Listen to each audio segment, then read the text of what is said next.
by my voice, you can probably infer that I wasn't old enough to experience the hype of games going into the third dimension. By the time I was old enough to have any memories, the Wii was out. But after looking back at old commercials and playing games from that era, it seems really cool getting to see your favorite franchises use polygons. I mean, unless you own the Sega Saturn, in that case, you have my condolences. The point is, you expect them to go 3D considering every other franchise it was, to differing success. Instead of making a 3D classic or X game, they decided to have both stick to 2D. Instead, choosing to make a new sub-series by the name of Mega Man Legend. But enough about that, this video is about Mega Man X4, which, as I stated in my last video, is one of my favorite games of all time. It's a game I've played about 10 times before this video, and after I was done playing footage for it, it's probably up to 14. This game, whether you think for better or for worse, influenced the rest of the X series. So without further ado, let's get into why Mega Man X4 is amazing.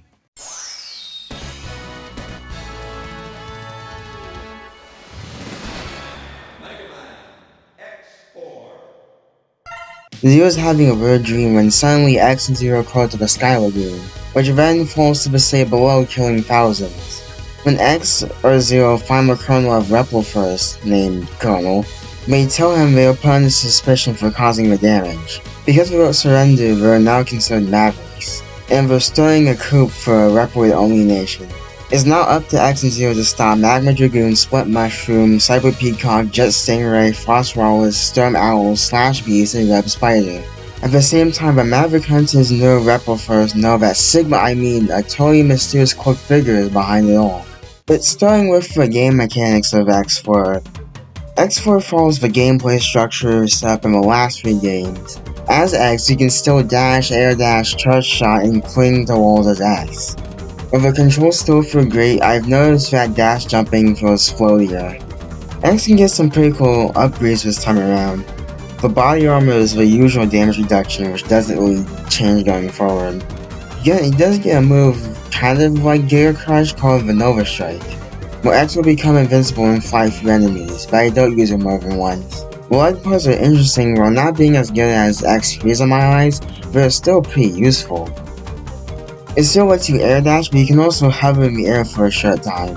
You can use it while platforming, or you can use it defensively and glide over attacks while charging.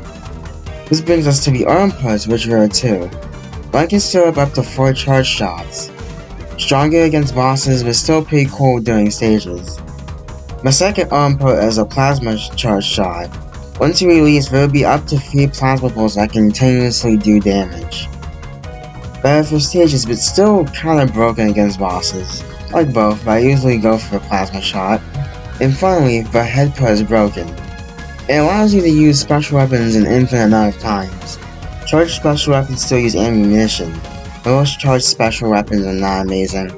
Which is something I can say about the regular special weapons, to be honest. I don't really find them useful outside of Soul Body. I only find that one useful because it hits multiple times. Most of the time it takes longer to kill enemies than anything else. If it's not that, then it's something like Double Cyclone that gets deflected by pretty much everything. Other collectibles include 8 heart tanks and 4 tanks. What's interesting is that there are only 2 sub-tanks this time around. This time there's a weapon energy tank that refills your weapon energy, and the EX tank that lets you start with more lives upon a game over. I'm pretty neutral on the removal of 2 sub-tanks. It was nice in X1 through 3 to have 4, but you could get away with playing recklessly. Now I want to ask you to be mindful about your sub-tank usage. But in this game, the replacements are not very great. Weapon energy restoration is pretty good on paper, but X gains infinite ammo and Zero doesn't have any, so it's pretty useless. The EX tank is just utterly useless though. Like in Mega Man 8, when you game over in this game, you don't start the stage over, you just start in the section of the stage you game over in. I mean, it's nice I guess, but if you have to, it's not worth losing a sub-tank, or heck, I'd take another weapon energy tank over this. But enough being on the bush, it's time to talk about Zero. In X3, you could play as him, but there was basically no point in using him as he was just X with a wider hitbox. But he's pretty cool in this game. You can use the Z-Saber for a quick 3-hit combo or slash in midair. But as the game progresses and you beat more bosses, Zero's gameplay opens up even more as he can do upward and downward slashes, use a lightning sword, and even upgrade his air slash into an air spin. Dude becomes very satisfying once you get his special moves, especially because you only have to press a direction and press the special weapon button. His gameplay style was so good and worked so well that this is how he played for the rest of the franchise. A huge step up from his borderline uselessness in X3. What also helps is that the sound design for the combat just sounds really good. So in conclusion, both characters are just really fun to play in this game. But this would mean absolutely nothing if the level design wasn't at least decent. But you don't have to fear because the level design is peak too.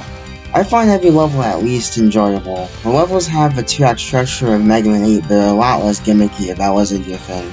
Every stage tells a story, but the tutorial level is you and Sky Lagoon making your way to the control room. But you get attacked by the robot dragon who you can actually beat. And the Sky Lagoon crashes and you actually get to take on the dragon for real this time. Magma Dragoon stage starts with you dodging rocks from a volcano. In the second half of the stage, you go inside a volcano Magma Dragoon is in. Jet Stinger has you riding your ride chaser in whatever this place is. Then you head outside where Jet Stinger will try to stop you. You're actually him when he shows up, which is pretty cool. You saw outside the first of Web Spider stage, but you go deeper and deeper until you find Web Spider. In the first act of Slash Beast's stage, you platform from train car to train car until you reach a tunnel to go to another train. I just find the levels really fun in this game. Levels are never really too long to the point you get tired of them, either they're too short or they don't have an impact. But it also helps with leaving an impact that the boss fights are pretty cool too. So now will frequently try to grab you and he'll use the grenade. Oh man, it's even got a cool name. Magma Dragoon will use Street Fighter moves and make sure you can't climb the walls and cheese the boss. Cyber Peacock will place humming signals on you that you have to dodge. Split Mushroom makes clones of himself to try to overwhelm you. Colonel will constantly keep on the move as he teleports around the stage and shoots laser beams. Maybe you won't be good at these bosses the first time, but after a while you learn how to play and counter them, like knowing how to dodge Split Mushroom's numerous clones, and then jumping over his more solid clone, and realizing you can dash onto his Slash Beast Beam Kick move, meaning as X you can hit him with a charge shot while still dashing under him. Even if Zero can't use the weakness of some bosses, most of his kick can be used as an attack on the boss. But on the flip side, when using the lightning move, you want to make sure you don't leave yourself wide open. Or with a flame uppercut, you want to make sure you space it properly so that you don't get hit. I think these bosses are well designed with recognizable patterns that you have to learn if you want to beat them. Or you just use their weaknesses. 嬉しいぜ、久しぶりの戦いだ。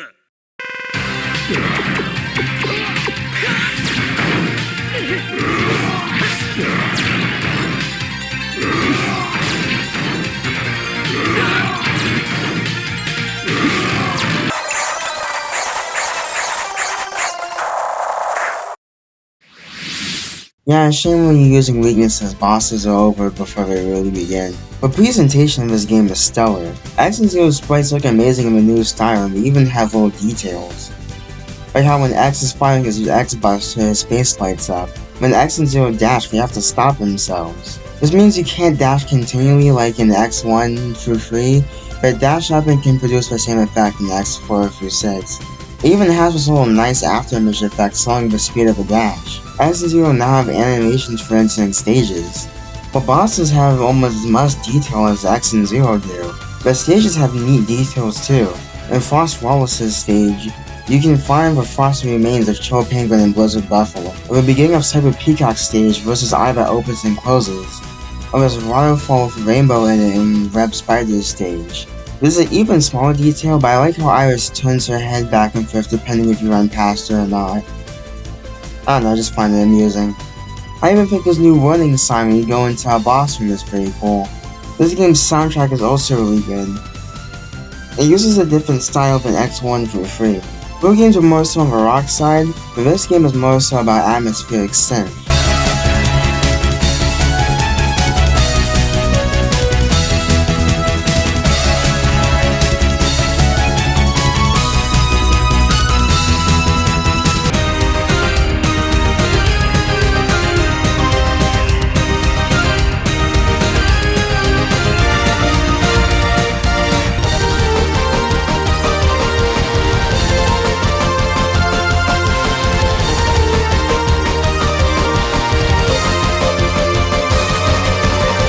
I can't find anywhere else to put this in the video. X and Zero have cheat code only armors. Zero can get this cosmetic skin where he becomes Black Zero. About one Zero clone from X2. It was really nice with his purple saber. X can get the ultimate armor in Rev Spider's level. That basically gives him every single armor upgrade in one, including the Nova Strike. Also has a really cool design. There's only some you see in the artwork, but apparently X can ride the thing. Now that I'm at the point where I want to get back to the story, I realize I actually have to explain what Repliforce is. In case you forgot, Dr. Kane is a scientist who found X in a capsule, and she then used X's design to create Reploids. Eventually, he would make the Maverick Hunters a police force meant to counteract Mavericks. But the thing is, the Maverick Hunters at first were supposed to be like the police. When Sigma started his mission against humanity, they became much more than what they were supposed to be. Seeing this, Dr. Kane forms Repliforce, a group focused on the military aspect of fighting Mavericks. But as I stated 6 to 8 minutes ago, we're under suspicion for making Sky Lagoon fall, and we refuse to turn themselves in, which now means that we're considered Mavericks. In actuality, it was Magma Dragoon who crashed it. He also works for the cloaked figure. Something that's interesting is that 2 other bosses work for this totally mysterious cloaked figure, that being Cyber Peacock and Split Mushroom. When X questions Split Mushroom, he just says, just guess who it is. Besides those two, most of the Replos we fight are a part of Repliforce. I think this is the first game in the series where we actually have dialogue before the fight. I thought I would like this more if X and Zero actually bantered back and forth with the bosses. But as it is, they just say a couple lines and then you just start fighting them. X and Zero both get little helper characters. X gets this guy called Double, and Zero has Iris, who is Colonel's sister, and Zero's girlfriend, I think. As we're not talking about the endgame right now, I don't really have much to say about these characters. Colonel is also a new character in this game, and he's also pretty alright. Just your average stealth type. But the problem with the new characters is that there's not a lot to latch onto. Especially Iris and Double. Once we're introduced, we're just in the background of the stage select. There's also a good time to bring up that this game has anime cutscenes like 8. Like 8, so we're all really good with them being really detailed.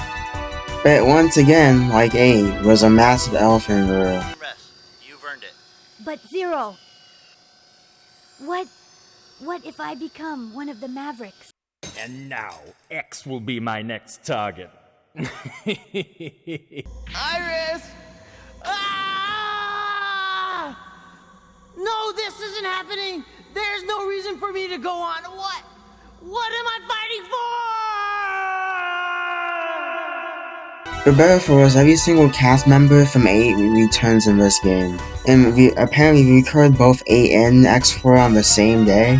So yeah, the problems with the voice acting in 8 still apply here, like the direction. But honestly, I can't help but think this is some of the best voice acting ever. It's not getting the slightest, but it's so funny to me that I just can't help but love it.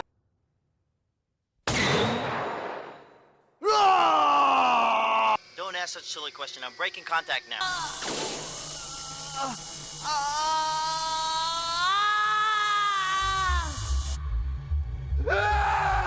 Let us fight valiantly, with courage and pride, without fear, for we are the Repliforce.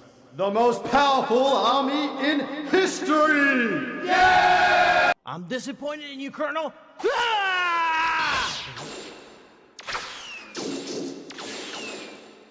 What do you think you're doing? It's not too late. Stop the coup now.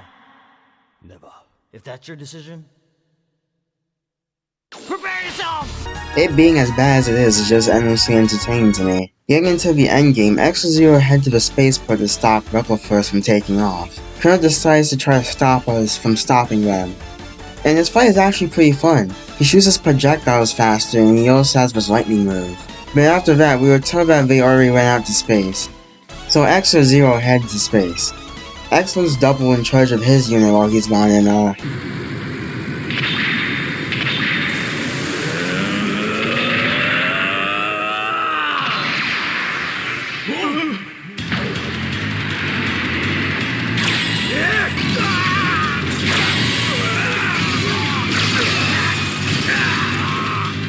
yeah, it doesn't really go well. In Zero's playthrough, Iris is missing too.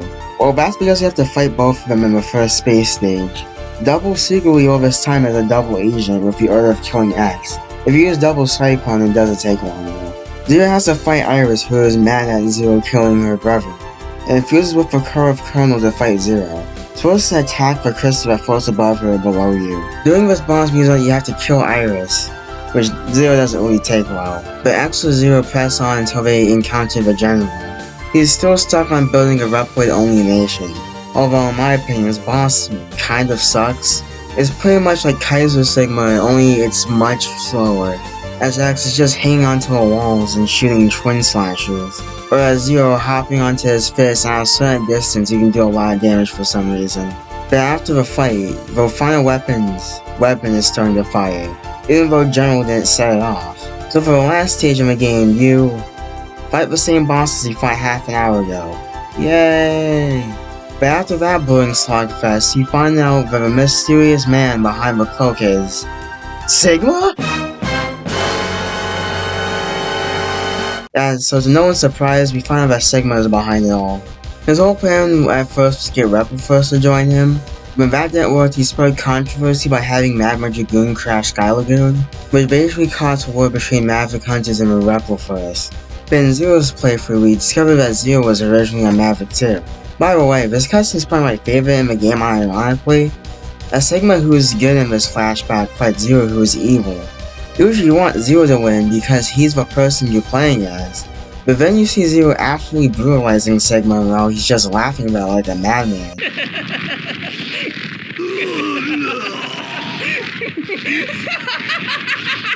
The fight starts more on equal terms, but as it progresses, it's obvious that Zero just toying with Sigma here. You also gotta love how Zero is able to clash against Sigma's Z-Saber with some random pipe, and when he cuts the pipe, he somehow just punches his arm off. But now I can actually get into what I meant by this. The story is cool, I guess. I really only appreciate the stories of these two games and how it ties into the X series. Buckle up, because this is gonna be somewhat lengthy. So this game confirms that Zero was the first ever Reploid, a Reploid-like robot to have the Maverick virus. In X3, it was stated in the opening that Reploids can be classified as Maverick by getting infected by a computer virus called the Sigma virus. Riley had created the Maverick virus by using evil energy from her evil robot in Mega Man 8.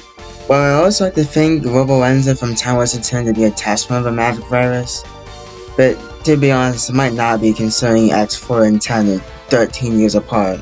It's revealed at the beginning of the game that Dr. Riley created Zero to destroy Dr. Light, but he only finished him as he was dying, much like Light did. There was a common misconception that Zero killed the classic characters, when in reality he didn't. This is apparently a fan theory that people like so much that they'll be willing to say Keiji Inafune is wrong when he said that it didn't happen. There are other theories that try to explain what happened to the classic characters like Vile is secretly original Mega Man but with a bloodlust, and other stupid stuff like that when in reality the answer is simple. In case you didn't notice, Dr. Light and Wily are really old, which means by the time Dr. Light created Robot Masters, they probably didn't have long to live. As we find out in 9, Robot Masters have a set lifespan. They can't be even sure if they're inefficient at their purpose. Classic Mega Man's purpose is most likely stopping Wily and being a cleaning robot for Light. With both of them dead, he doesn't have a purpose anymore and is probably locked away in some museum. Same goes for the other classic characters. But getting back on track, the final boss is actually pretty cool.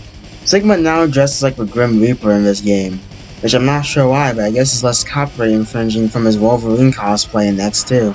In the first and second phases, he'll shoot laser beams out of his eyes and spawn these weird boomerangs for you to dodge. In the third phase, he'll swap between trying to gun you down and trying to blow you back into spikes. And both of these phases in the phase have their own health bars. And in between sections, giant robot heads will shoot fireballs, electric shots, and spray ice on the floor. But if you made it this far and still have a sub-tank or two, you should be good. Even though X and Zero destroyed Sigma, the final weapon is still gonna fire. Seeing his mistakes, General sacrifices himself to save the planet. There's nothing is a real downer as X and Zero reflect on their journey up to this point. Zero just having killed his friends is contemplating if at the end of the day we're all just mavericks. And X himself is worried that he'll become a maverick. Some pretty heavy stuff for a K to A game. I also really enjoy how their ending themes over opening levels.